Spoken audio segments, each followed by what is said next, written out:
Hello, everyone, and welcome to this month's edition of the Forward Together podcast. Today, we'll be talking to two extraordinary educational leaders, Wichita Public Schools Superintendent Dr. Alicia Thompson and Wichita State University Provost Dr. Shirley Lefever. My first guest, Dr. Thompson, is a Wichitan through and through. She attended Wichita Public Schools from the time she was in elementary school until she graduated from Heights High School.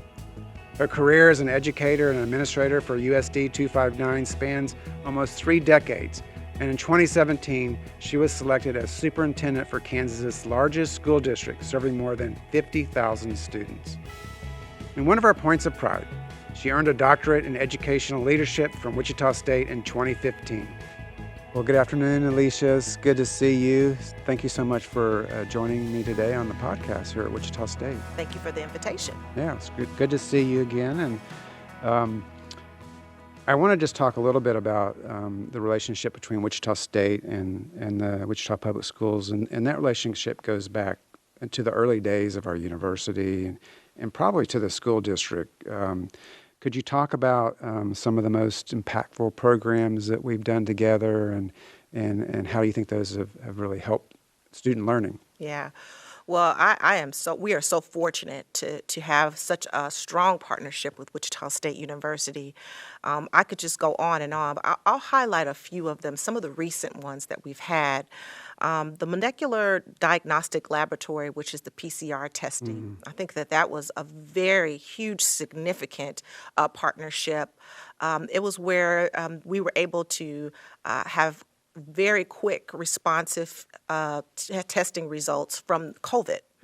If we did not have that partnership, I don't believe we would have been able to keep our doors open and our kids in school and our staff in school without that partnership. That partnership lasted throughout our COVID, the pandemic, and it lasted right till November of 2019, and that was a phenomenal partnership.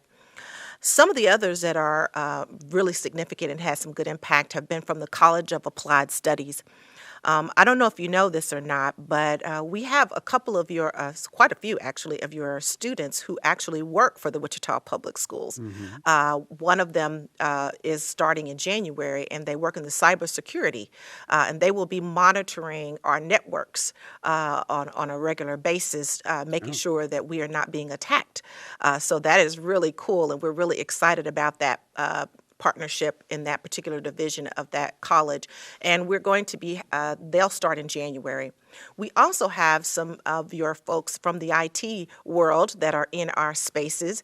They work in about 9 of our schools, and they help us with repair. They helped plan and execute our deployment of our one-to-one devices for our students. And they troubleshoot for kids and teachers as they're using the technology throughout the day. So that is an awesome, impactful program as well.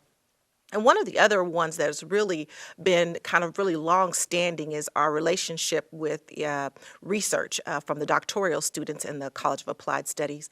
We pick a topic every year. We've gone from academic programs. Our esports program is the one we're doing this year, some of our social and emotional learning work. And they do research for us and help us to solve problems with the research that they're doing. And we've been able to really impact a lot of our work within our school district because of the research that has been done by the doctoral students in the College of Applied Studies. I could really go on and on, but I'll just stop there. But we have many, many other impactful programming and partnerships that we have within the Wichita Public Schools and Wichita State.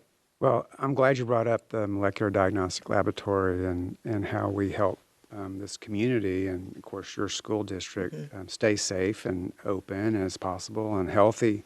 A lot of people don't understand that kids, if they're not healthy themselves, if the teachers are not healthy themselves, learning's not going to happen. And I believe I got this right. You mentioned that the doctoral program in the College of Applied Studies, you have your doctoral degree from the College of Applied Studies, or it used to be called the College of Education. That is right? correct. So, I am a Shocker alum. Right, exactly. A proud one. And we're very proud that you are. I have had the opportunity, probably you too, in your role, working with a lot of those doctoral students over time and just hearing about some of the field studies that they're doing in your district to really help move things forward. And great partnership. Yes. So I'm glad you brought that up. So for the past year, a few years actually, we've had some historic challenges, and you mentioned COVID is one of those. And I know that COVID here at this institution has required us to think differently and become innovative. And so what are some of the things that you all have learned from that now that we're hopefully towards the end of that pandemic, and how you might be doing things differently just because of the things that you had to do when we were right in the middle of COVID? Well, it's interesting that one of the things that we had to do was to shift very quickly, because in our district before COVID, we didn't have a lot of technology. Teachers didn't use it as tools as much. We had it, but it was just kind of, not readily, used in our school district. And when COVID came, we had a 5-year plan of how we were going to get the technology in the buildings and how we were going to teach the teachers how to use it. And that sped up that 5-year plan. And I think we did it in a matter of a couple of months. We got technology available. We had teachers trained. And so we moved some things that needed to be moved in a faster pace during that time. And what we learned about that, is that students really are more engaged when they have a combination of the two. Students didn't do well just technology by itself, so they needed to have some face-to-face, and they needed to have technology. And what we've learned since we've come back is that students want that combination of the two. And so we as a district have had to really shift a lot of our thinking and a lot of our training to teach teachers how to really truly integrate it and not just use it as a tool where you just put it in front of the students and then they're interacting kind of like a worksheet. But how do you use that as a tool to solve problems? How do you use it as a tool to research and find new information to be able to apply it to the things that you're needing to do with the content, with the standards for our state? So I think that what we did learn is technology is important. Face-to-face is important, and we also learned that social and emotional learning is important. We knew that our teachers needed to really learn how to build those stronger relationships with students so that they could create those environments where kids felt safe in the spaces as well. So those are a couple of things that we've learned throughout the pandemic that we needed to do that just propelled us to move that work faster. I have, like you do, and of course your work every day, you're around teachers, but I have some friends who are teachers and 259, and although it'd be an overgeneralization to say that what was done was work for all kids, because we know that's probably not the case. But one of the things I did learn from the folks that I know who work at 259 is that they learned that there was a lot of resiliency among those kids. Yes. And when they're forced to be in a difficult situation, we can get a lot of them through this by just because of that resiliency and that grit that many of our kids have, and we sometimes don't talk about that. And people rise to the occasion when we're all faced with a difficult situation. That is correct. And I think that not only did our students learn that, but our teachers did too. I think they found out that they can do more, and they had more grit and more resilience than what they've had. And now that they have it, they're able to now teach and continue to keep that energy in the classrooms and that learning environment. Yeah, it was amazing, all of us, back in March of 2020, that we were able to turn on a dime like we did. And so just as difficult as that was, we all were able to continue to move forward and keep people moving down the road. And collaboration and working together and being a team also was something that was learned that we do better when we're together working. Exactly. So you've been involved in a teacher preparation, not only at the collegiate level, but also in your doctoral studies and looking at all of that, but also you have been involved, of course, of preparing students of the future. What do you see as the long-term challenges that we have facing us in public education in particular? What we know is that, we've got some results that say that our students kind of fell behind in their reading and their math. in particular reading. And what we need to continue to learn about that and also prepare the teacher preparatory program in learning is that reading really is rocket science. We really need to know the art and the science of how students learn to read. And so I would say that we really need to focus in on being trained in this particular methodology or the learning of letters, which is the language essentials for teachers of reading and spelling. That particular professional development for teachers are really making a difference in being able to really accelerate the learning for students in literacy. We also need to have teachers and administrators who are innovative because there are lots of problems out there and we need problem solvers. We need people that are able to think outside of the box to be able to do those kinds of things. We need people that are able to inspire and build strong relationships with kids. I think those are some of the things that I would be looking for and that we need to begin to look in those programs. Like you said, resiliency, perseverance. Those are the things that we need to teach our young people, and those are the skill sets that we need our teachers and administrators to have moving forward. Yeah, so important. And I know that one of the additional partnerships that we've had here at the university, not just College Applied Studies where the School of Education is, but all across our campus, we've had people here reading to That's right. to your kids in various different levels. Yes. And which is so important, as you know, as kids who read and read with an adult are more likely to do better in certain areas of their education. So, Yes. and we know that we'll continue helping with that. We have a lot of interest among people across the campus for that program. So, you've recently announced that you'll be retiring after 30 plus years of entirely in the Wichita Public Schools. That is correct. And we're going to miss you. And I always hate when I see strong leaders go on, but they have their reasons for doing it. What's the next phase of your life look like? Well, my next phase in life is to take a nap first. I think I want to kind of spend some time with my family. I'll probably cook a meal for my husband. Maybe he'll get some home-cooked meals here. And then I have a daughter that's going to be graduating from high school next year. And we'll do some college tours and at Wichita State. I'm hoping to get her to be a shocker, like her mom was an alum here. So I want her to be able to do that. And we've spent some time on campus here. So I'm hoping we'll be able to get her graduated and enrolled at Wichita State.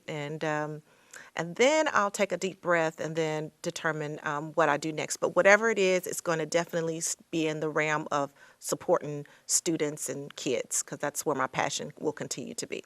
Well, and we're looking forward to seeing what that looks like. We'll be following it closely. Before we leave this, though, what do you see in terms of partnerships between 259 and WSU? Yeah. What I really see a lot of is creating a pre-K through 16 kind of a continuation. We're getting very close to having some of those opportunities there. I think our strategic plan really aligns with a lot of the work that's happening at the College of Applied Studies, which is increasing, the dual and concurrent credits. You're thinking about credentialing. There's tons of things. What happens with pay? Where people are working in our schools, we're coming to your campus, you're coming into the schools, and we have that seamless kind of engagement with one another. I think our Better Academics and Social Excellence program, which is increasing the boys of color coming to higher ed and even going into education, is an area that I think we will continue to work with. I mean, the list just continues to go on and on of the possibilities, but really, one other I want to mention is strengthening that Shocker neighborhood. I think that is a huge project that has the potential for some huge impact with our students that live in the Shocker neighborhood. So there's just so many possibilities that I can think of that we could continue to increase our partnership and align our work and really get that true pre-K through 16 experience for our students in our community. Yeah, and one of the good things about our relationship, 259 is all about access, all about supporting kids, all about supporting them to move on to whether that's a 2-year degree or a certificate or a 4-year degree, and that's what we want to. That's our partnership is 259, WSU Tech, and Wichita State. That whole continuum, and that's right. kind of what you're talking about. That P16, where you start in high school and get kids interested and on the track to get something in post-secondary education, because we know that all the jobs of the future are going to require some additional education beyond high school. So you mentioned, I think, BASE. Is that what you were talking about? I've had some opportunities to interact with those young men who come in with Mr. Polite. Yeah, he's great. Yes. What's been the feedback that you've gotten from that program from your perspective as a superintendent, and what our students have been doing here on campus? It's been kind of neat because I follow up with those young men and I meet with them separate, at different times throughout the year. And I believe that they see college as a possibility. Many of them, that was not something that is being discussed maybe in their homes or even in some instances at school with some of the experiences that they've shared with me. But what they can see now is that they've been on the campus, they see themselves here, and they see that there are people here that want them here. And I think that is the first step. And now what we're doing is talking about how do you get there? What kind of grades do you need to have? What kind of a financial responsibilities and family connections, the FAFSA, filling out FAFSA forms and looking for scholarships. And those are things that now those students and those young men are talking about. And those are things that they were not talking about and could not see that it was a possibility before the BASE program and the partnership with Wichita State. And I loved it. Even during COVID, we were able to get some of the students on campus. But outside of that, it's just great to see them just all over this campus and looking at various different things I hadn't thought about. And, thank you so much for joining us, and I'm looking forward to seeing where your career goes next, and I'm sure there'll be something really great for our community, and we really appreciate all of what you brought to this school district 259, but also to our community. So thank you so much for being here, Alicia. Thank you for the invitation. My next guest is someone I've known and worked with for years, Wichita State Executive Vice President and Provost, Dr. Shirley Lefever. Shirley has spent her career helping prepare teachers and administrators for the school setting, first at the University of Arkansas, where she was instrumental in developing its Master's of Arts in Teaching program, and then in 2015, she joined the Wichita State family. Since becoming a member of Shocker Nation, Shirley has worked as a faculty member, a department chair, dean of the College of Applied Studies, and in April of this year, she was selected as the university's Executive Vice President and Provost. Good afternoon, Shirley. It's good to see you. Thank you for taking time out of your schedule. I know you have nothing going on. You have no meetings probably today. It's just Friday, and you have nothing to do. But thank you for being here. Very glad to be here, and couldn't think of a better place to spend my time. Well, great. So we're talking about education on this particular podcast, and you've been working in higher education and as a teacher and a professional in that world for more than 30 years, long time. What are some of the most significant changes you've seen in that time, maybe starting out on the K through 12 side and then higher education? I think probably one of the things that is always very striking to me is when I first went into higher education, there was sort of this feeling that you build a good program and the students will just come to you. I don't think that's the case anymore, and it probably really hasn't been the case for a long time, really. And so I think people, students, parents, community, they want to know what they're going to get out of a higher education. And so, and even with K-12 as a classroom teacher, my parents that I worked with would always ask, why do we have to learn this? So, I think it's very purpose-driven, and that's why one of the reasons why I think what we're doing here at WSU with applied learning makes so much sense to me. Yeah. But I think it's just we have to be at the table and make sure that everything we're doing has some kind of purpose or relevance. Yeah, I have this conversation a lot with people. They believe that, they kind of harken back to the days of when we went to school, when, there was more opportunity for us to explore a little bit more and kind of, figure out what we want to do. And it was a little bit haphazard. Some of us had more purpose than others. And there's this belief that higher education now doesn't have critical thinking and liberal arts in it, but that's just not true. We still have that core foundation, but what's different is that we're working with students to help guide them to a career, because that's their expectation. That's what their parents are expecting. They're paying for more of their education, and they want to be able to have some sort of return on investment when they leave the university. I don't think there's anything wrong with that. That's why our university is, I think, growing, because we're providing these intentional experiences for students. That's why their students are wanting to come here. That's why business and industry wants to come here. So yeah, I think that all of that fits really well, and we haven't lost some of that that people are harking back for, and when we were back in the good old days, Sometimes I think that's so.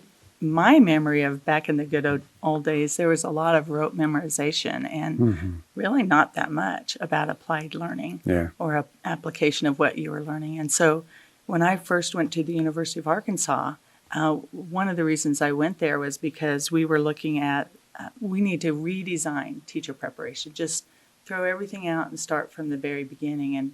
And it was really at the start of a movement called professional development schools, where so the degree program that we developed, my university class was in the elementary school. My classroom was right across the hall from a kindergarten classroom. So I knew, or I learned really quickly, that everything that I was teaching in my university methods course better work, because they were going to walk across the hall and apply it right then. And it was just fascinating, because over the course of a semester or over the course of an academic year, my university students could see those kindergarten students learn to become readers and writers, and everything that they were reading about in their textbook made so much sense because they were watching it in real life. So to me, we're just doing more of that. It's in all of our fields here at the university. It's not dissimilar to the background that I come from in healthcare. When I was a new faculty member down in Texas, and I taught in the morning in the classroom, I grabbed those students and take them over to the clinics, and they and help me take care of those patients. And so, it's a seamless kind of a educational process that it's just evolved over time, but here at Wichita State, we're making sure all of our students have that opportunity. So it makes it a little bit different. We've talked a little bit about this, but how is Wichita State working to align its programming with the evolving needs of our communities, our students, and our teachers? To me, that also is just more of the same. So every time we're out in the community, when we are part of those conversations about what the industry needs, we're going to make sure that our programs and our courses are more relevant. So, I think the Teacher Apprentice Program is just one example of that. We went around the state and we talked to superintendents and school district personnel and paraeducators, and we asked the question, okay, how do we solve this teacher shortage problem? If we could design a program and work with school districts, what would it look like? I think we're doing that same thing with a lot of disciplines on our campus. Conversations with ATF and the things that have emerged from those conversations. And we could just go by college to college to college and point out examples of how I think us being at the table with industry when those conversations are happening and being positioning ourselves as wanting to be part of the solution.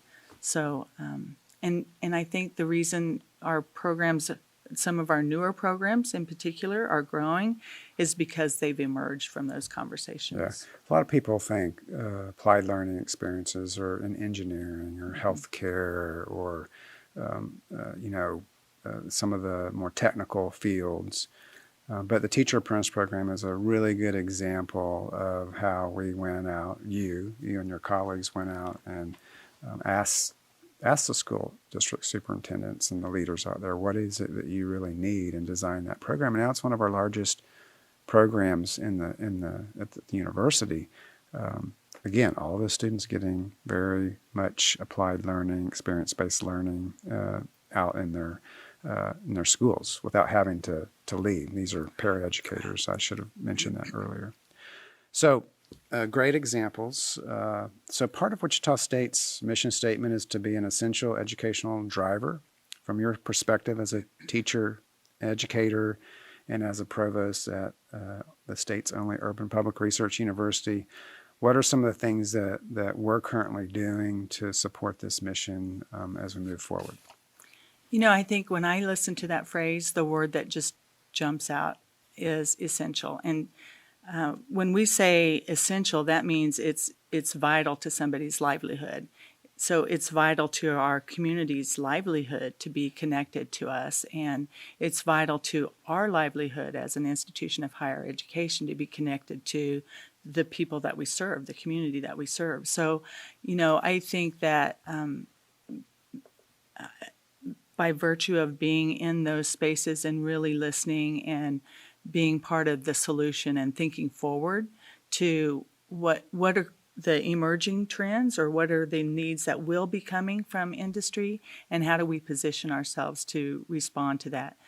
To me, that makes us an essential educational provider. So yeah, that's great. This description, we're on this podcast, we're going to hear from one of our local superintendents, and part of being an essential educational driver is also to create pipelines and the work that we're doing with high schools. And I know that you come from K through 12. Can you describe some of the things that you think you'll see happening in the future coming out of partnerships with the K through 12 systems here in our local area and beyond? Sure. We've had some conversations really recently about how do we make those connections to K-12 even stronger. We have a great relationship with the school districts in our area, and but I think there's always what's next. And so some of the conversations have been around what would it look like if we had an early college academy, where the high school and the university are sort of in that same shared space, and the students are learning about multiple career options at the same time they're earning credit towards their general education requirements. So again, it's kind of applying that purpose and intention alongside a little bit earlier in the student's progression. So it's down into high school and really helping them see application. I think even high schools are looking differently. Mm-hmm. So they're embracing project-based learning and problem-based learning.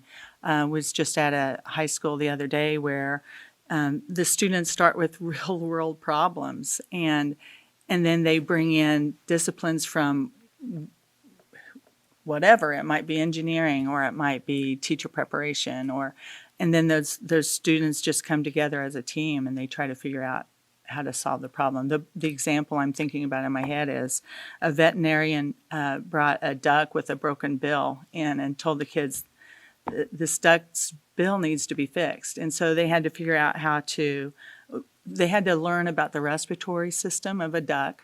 They had to think about how do they create a 3D model of a duck bill? How do you adhere it to that animal?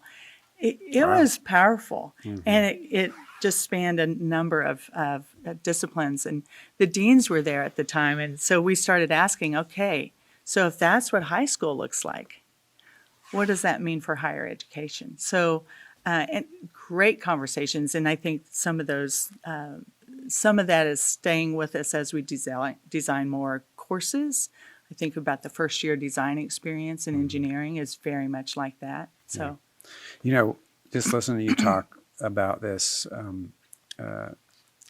project-based learning, experiential-based learning, problem-solving, that's not a new concept. But what is new in higher education, higher education seems to lag some of these things that are happening at K through 12 and other disciplines that really have to rely on experience-based kinds of education.